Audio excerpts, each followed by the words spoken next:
বর্তমান সমাজে মানুষ আজকাল অনেকটাই স্বার্থপর। প্রয়োজন হলে কাছে টানে আর কাজ শেষ হলেই দূরে সরিয়ে দেয়। শুনতে খারাপ লাগলেও এটাই কিন্তু সত্যি। তবে এর মাঝেও কিছু মানুষ আছে যারা এখনও নিঃস্বার্থভাবে অন্যের পাশে দাঁড়ায়, বিপদে ঝাঁপিয়ে পড়ে।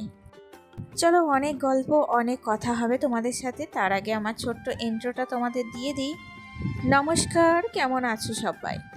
আশা করি সবাই খুব ভালো আছো, আর আমিও বেশ ভালো আছি। আমি সুমি। আজকে আমার আরেকটি নতুন ব্লগে তোমাদের অনেক অনেক স্বাগত জানাই। হাজব্যান্ডের শরীরটা আজকেও কিন্তু ভীষণ খারাপ, আর এই আবহাওয়াতে বাচ্চা নয়, বড়দেরও কিন্তু ভীষণ শরীর খারাপ হচ্ছে।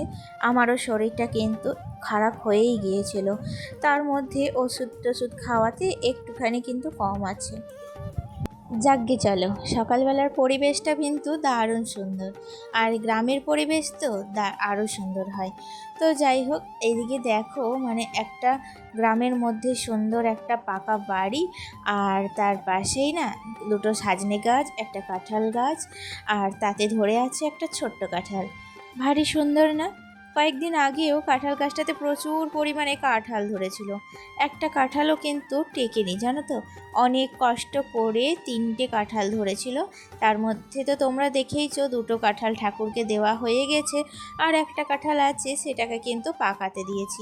জানি না কতখানি কি হবে। গাছের প্রথম ফল যদি না পাকিয়ে ঠাকুরকে দিই তাহলে তো বুঝতেই পারবো না ফলটা কেমন হবে। তাই জন্য এই ফলটা আর কিন্তু পারিনি, এই ফলটা রেখে দিয়েছি। যতদিনে বড় হয়, পাকা হোক, তারপরে তোমাদের সাথে শেয়ার করব কেমন হয়েছে। এদিকে দেখো, কয়েকটা জামা কাপড় আসলে এখন দুবার করে গা ধুতে হচ্ছে, তো তাই সন্ধেবেলায় গা ধুয়ে যে নাইটিটা কেচে দিই ওটা কিন্তু বারান্দার মধ্যেই মেলে দিই। আর সকালবেলায় দেখো এত তাপ, শুকিয়ে গেছে, সমস্তটা তুলে নিলাম। তারপরে সোফাটাকে ঠিক করে ঘরগুলো একটু ঝাড়ু দিয়ে নিচ্ছি। আর আমার হাজব্যান্ডই কিন্তু প্রতিদিন ওপরতলাটা ঝাড়ু দেয়, তো ওর তো শরীরটা খারাপ বলে আজকে সমস্তটা আমাকেই করতে হচ্ছে। যাই হোক, এখনও কিন্তু বাড়িতে কেউ ঘুম থেকে ওঠেনি। ছেলেকে স্কুলে পাঠিয়ে দিয়ে আমি টুকটুক করে কাজগুলো সব সেরে নিচ্ছি। সকালবেলা ঠান্ডা আবহাওয়া থাকতে থাকতেই সব কাজ সেরে নেওয়া ভালো। একটু বেলা হলেই যা রোদের তাপমাত্রা বাড়বে, তখন কিন্তু আর এত এনার্জি পাবো না কাজ করার। দিনের সাথে সাথে বেলা যতটা বাড়বে, কাজের এনার্জিও কিন্তু ততটাই কমে যাবে। তাই যতক্ষণ এনার্জি আছে, এনার্জির সাথে সাথে সংসারের সমস্ত কাজ অ্যাক্টিভভাবে কমপ্লিট করে নেওয়াটাই ভালো, তাই না? হঠাৎ করেই দেখো, নিচে এসে এই যে ঠাকুর ঘরের পর্দাটা এখানে এভাবে রাখা আছে, খুলতে গিয়ে না ঠাকুর ঘরের ওই যে ওপরকার চৌকাঠটা ভেঙে পড়ে গেল। জানি না এটা কিন্তু কেন হলো, হঠাৎ করেই ভেঙে পড়ে গেল, কিছু করার নেই। তো ওটাকে আবার রেখে দিয়ে এদিকে দেখো, নিচের এই গ্রিলগুলো প্রচুর পরিমাণে ধুলো জমেছে। ভাবলাম ওপরতলাটা তো পরিষ্কার প্রতিদিনই করছি, আজকে একটু নিচে তলাটাই পরিষ্কার করা যাক। তাছাড়াও আমার অনেক কিছু কাচাকুচি করার আছে। কালকে ওই যে হাজব্যান্ডের শরীরটা খারাপ হয়েছিল না, তো ওখানেই বসে বসে ওষুধপাতি সমস্তটা পড়েছিল, তাই জন্য অনেক কিছু কাচাকুচি করব, সেগুলোও কিন্তু জড়ো করে রেখেছি। আগে এই দিককার কাজটা সামলে উঠি, তারপর কিন্তু কাচাকুচির দিকে যাব। আচ্ছা, অহংকার আর হিংসা, এই দুই জিনিস মানুষকে কখনোই বড় করতে পারে না, বরং ধীরে ধীরে তাকে ভেতর থেকে ছোট করে দেয়। আজকাল আমরা চারপাশে এমন অনেক মানুষ দেখি, বয়স বাড়ে কিন্তু তাদের মানসিকতা আর বড় হয় না। ছোট ছোট বিষয় নিয়েও হিংসা, তুলনা, কখনো কখনো তো ছোট বাচ্চাদের প্রতিও। সত্যি বলতে কি, এসব দেখে মাঝে মাঝে মনে হয় মানুষ কি সত্যিই মানুষ হয়ে উঠতে পারছে? তবে একটা জিনিস আমি খুব ভালোভাবে বুঝেছি, পারিবারিক শিক্ষা খুবই বড় একটা বিষয়। জানো তো, আমার মা বাবাও আমাকে শিক্ষা দিয়েছে, কখনো কাকে হিংসা করো না, আর কখনো কোনো জিনিস নিয়ে অহংকার করো না। আর এই শিক্ষাটা আমি কিন্তু আজও মেনে চলি, কারণ মেনে চলি বলেই কিন্তু আমি আমার ঠিক জায়গাটায় জীবনে দাঁড়িয়ে থাকতে পেরেছি। তো তাই এই জিনিসটা আমি খুবই মানি, সবাইকে ভালোবাসো কিন্তু নিজের সীমা জেনো, সবাইকে সাহায্য করো কিন্তু নিজেকে হারিয়ে নয়। কারণ বর্তমান সমাজে নিজের ভালো থাকাটাও কিন্তু খুব জরুরি। জানো তো, আমার ছোট্ট বাচ্চাটাকে এমন অনেক মানুষ আছে যারা কিন্তু সহ্য করতে পারে না, এমনকি আমাকেও। জানি না আমরা তার কোন পাকা ধানে মই দিয়েছি। তারা বোঝে না যে হাঁটুর বয়সী বাচ্চাটাকে হিংসা করে কী লাভ। তাদেরকে যদি একটু বুঝিয়ে বলা হয় তারা তো এমনিতেই বুঝে যাবে, কিন্তু তাদেরকে না বুঝিয়ে তাদের প্রতি হিংসা করাটাও কিন্তু অন্যায়। এইটুকু তারা বোঝে না বা বোঝার চেষ্টা করে না। যাকগে ছাড়ো। দেখো আমি এখন চলে এসেছি ছাদে।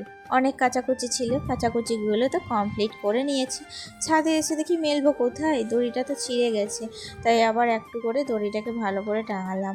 আর এখন দেখো সমস্ত জামা কাপড়গুলো মেলে দিলাম। এখনও কিন্তু ছাদে তেমন একটা রোদ আসেনি, কিন্তু একটু পরেই না রোদ উঠবে। আর রোদ ওঠা মাত্রই সমস্তটা যে কি নিমেষে শুকিয়ে যাবে কি বলবো তোমাদের।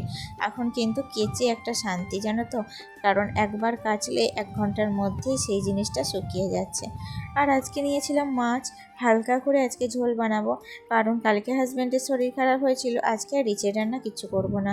আর এখন এই গরমে না হালকা পাতলা খাওয়াটাই কিন্তু সব থেকে বুদ্ধিমানের কাজ। যত হালকা খাবে তত নিজের শরীরটা ঠিক থাকবে। আর একটু রিচ খেলেই যদি অ্যাসিডিটি হয়ে গেল তাহলে তো হয়েই গেল। এই গরমের মধ্যে শরীর সারা দিন খারাপ করবে, আর তার সাথে কাজের এনার্জিও কমে যাবে। তাই জন্য বলছি, এই গরমে সবাই হালকা পাতলা খাও, সুস্থ থাকো, নিজেদের খেয়াল রেখো। আমি দেখো সব রকম সবজি দিয়ে বড়ি দিয়ে পাতলা করে ঝোল বানাচ্ছি প্রতিদিন। এখন এটাই হচ্ছে আমার তরকারি। যাই হোক, এর মধ্যে মাঝখানে অন্য কিছু বানিয়ে নেব, কিন্তু যতটা পারবে হালকা খাওয়ারই চেষ্টা করবে। যাই হোক, রান্নাবান্না কমপ্লিট। দুপুরবেলা একটু ঘুমিয়েছিলাম, সারা রাত ঘুম হয়নি যেহেতু, তাই জন্য ছেলেকে নিয়ে তারপর টিউশনিও গিয়েছিলাম। আর সেখান থেকে বাড়ি ফিরে এসে গিয়েছিলাম ছাদে। ছাদে তো সমস্ত কাজ কমপ্লিট করে এলাম। ছাদে যাওয়ার পর ছাদ থেকে এসে যে গরম লাগে কি বলবো তোমাদের, মানে একটু হাওয়া নেই তো। চারপাশের গাছপালা যতই থাক, হাওয়া যদি না দেয় প্রকৃতি ঠান্ডা না দিলে তুমি কোথা থেকে ঠান্ডা পাবে। যাই হোক, ছাদ থেকে এসে দেখো চারিধারে ফ্যান চালিয়ে দিয়েছি, আর বিছানার বেড কভারটা আজকে একটু চেঞ্জ করে দিলাম। তাই দেখো বিছানাটা ভালো করে সন্ধেবেলা একবার ঝেড়ে নিলাম। সকালবেলায় ঝাড়ি, তবে সারাদিন তো এই ঘরে এই বিছানার মধ্যেই ধস্তাধস্তিটা চলে।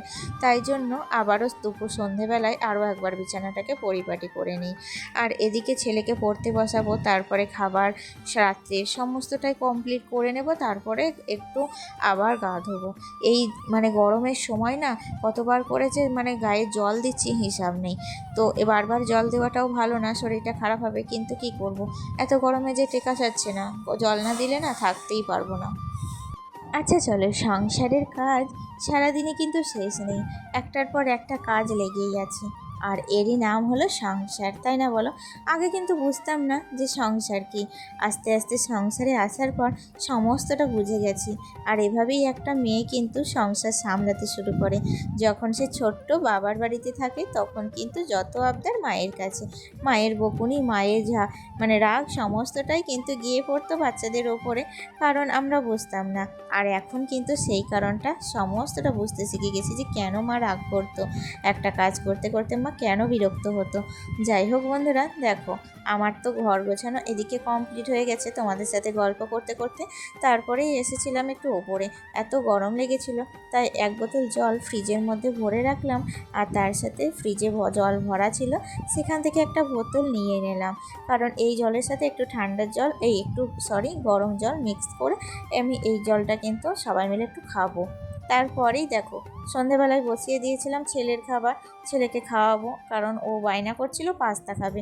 তো পাস্তাটা আমি এই গরমের মধ্যে একটু হালকা সেবল মানে নুন আর একটু হলুদ দিয়ে ফ্রাই করে দেবো। এটাই কিন্তু আজকে রাত্রে ওকে খাইয়ে দেবো। আজকে রাত্রেও প্রচুর গরম, তাই যত হালকা ফালকা খাইয়ে দেবে ততই কিন্তু শরীর ভালো থাকবে এবং রাত্রিবেলায় ঘুমও ভালো হবে। তাহলে চলো, আমার তো পাস্তা বানানো প্রায় কমপ্লিট হয়ে এসেছে। তাহলে ভিডিওর এই পর্যায়ে এসে তোমাদের একটা কথা বলি, আজকের ব্লগটা তোমাদের কেমন লেগেছে। তোমরা ভালো লাগলে একটা ছোট্ট লাইক এবং মিষ্টি কমেন্ট করো, আমাকে অনেক মোটিভেটেড করবে। আজ আসি, টাটা।